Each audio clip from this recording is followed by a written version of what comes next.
বাংলাদেশে গণতন্ত্র, মানবাধিকার ও অবাধ সুষ্ঠু নির্বাচনের পক্ষে মার্কিন যুক্তরাষ্ট্রসহ পশ্চিমা বিশ্ব এখনও তাদের পূর্বের অবস্থানে অনড় রয়েছে বলে জানিয়েছেন বিএনপি মহাসচিব মির্জা ফখরুল ইসলাম আলমগীর।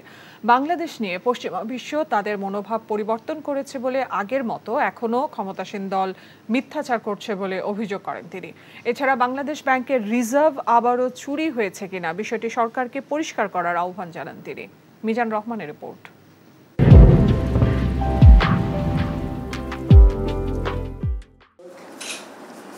বুধবার সন্ধ্যায় বিএনপি চেয়ারপারসনের গুলশান কার্যালয়ে আগামী দিনের রাজনৈতিক কৌশল ও কর্মসূচি নির্ধারণে সমমনা দল, গণফোরাম, গণতন্ত্র মঞ্চ ও ন্যাশনাল পিপলস পার্টির নেতাদের সাথে বৈঠক করে বিএনপির লিয়াজো কমিটি। বৈঠকে নেতৃত্ব দেন বিএনপি মহাসচিব মির্জা ফখরুল ইসলাম আলমগীর। বৈঠক শেষে সাংবাদিকদের বিভিন্ন প্রশ্নের উত্তর দেন তিনি। অভিযোগ করেন সরকার মিথ্যাচারের উপর টিকে আছে।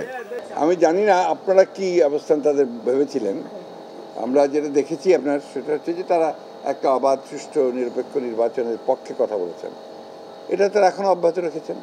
তাদের যে হিউম্যান রাইটস রিপোর্ট যেটা বেরিয়েছে আপনার, এই রিপোর্টে তো বাংলাদেশে আপনারা যা বলেন না তার অনেক বেশি তারা এই রিপোর্টগুলোতে বলেছেন। এবং এখানে প্রমাণিত হয় যে তারা এতটুকু খুশি না, এই বাংলাদেশের বর্তমান অবস্থার প্রেক্ষিতে তারা এতটুকু খুশি না। কিন্তু তারা তো আপনি জানেন যে কোনো দেশের তাদের কূটনৈতিক সম্পর্ক থেকে অব্যাহত রাখতে হয় সবাইকেই, এবং সেই জন্য তারা সেটাকে অব্যাহত রাখেন। ডেভেলপমেন্টের কাছ থেকে এমনকি সামরিক শাসকদের সঙ্গেও তাদেরকে সেই সম্পর্ক রাখতে হয়।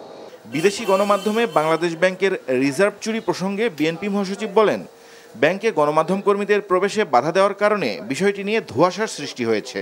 বাংলাদেশের সবচেয়ে বড় সমস্যা যেটা হয়েছে যে এখন যারা শাসন করছে, শাসক গোষ্ঠী, এরা মিথ্যার উপরে টিকে আছে। জনগণকে সারাক্ষণ প্রতারণা করছে, মিথ্যা কথা বলছে, মিথ্যার ডাটা দিচ্ছে, মিথ্যা তথ্য দিচ্ছে, এবং যারাই তথ্য আনতে যায় দেখবে যে তাদেরকে বন্ধ করে দিচ্ছে। আপনাদের সাংবাদিকদের তো বাংলাদেশ ব্যাংকে ঢোকাই নিষিদ্ধ করেছে। সবখানে একই অবস্থা, অর্থাৎ এরা পুরোপুরিভাবে মিথ্যার উপরে টিকে আছে। এদিকে জাতীয় প্রেস ক্লাবে লেবার পার্টি আয়োজিত এক আলোচনা সভায় বিএনপির স্থায়ী কমিটির সদস্য নজরুল ইসলাম খান বলেন, দেশের অর্থনীতিকে ঋণ নির্ভর করে তুলছে সরকার। তিনি বলেন, মাথাপিছু আয় বাড়লেও সাধারণ মানুষের জীবনযাত্রার মান বাড়ছে না। আমাদের রিজার্ভ কমছে, এবং এটা বাড়ার কোনো লক্ষণ কেউ দেখছে না। ঋণ করে বাড়ানোর চেষ্টা হচ্ছে। বাংলাদেশ ব্যাংকের রেফারেন্স দিয়ে বলা হচ্ছে যে তারা আশা করছে যে IMF এর পরের কিস্তিটা পেলে রিজার্ভটা কিছু বাড়বে। তার মানে ঋণ করে রিজার্ভ বাড়ানো, এটা কতটা রিজার্ভ ভাবা দরকার।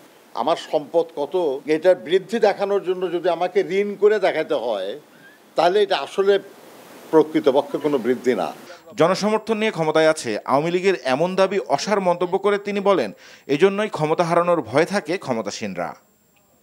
Mizan Rahman, NTV news, Dhaka.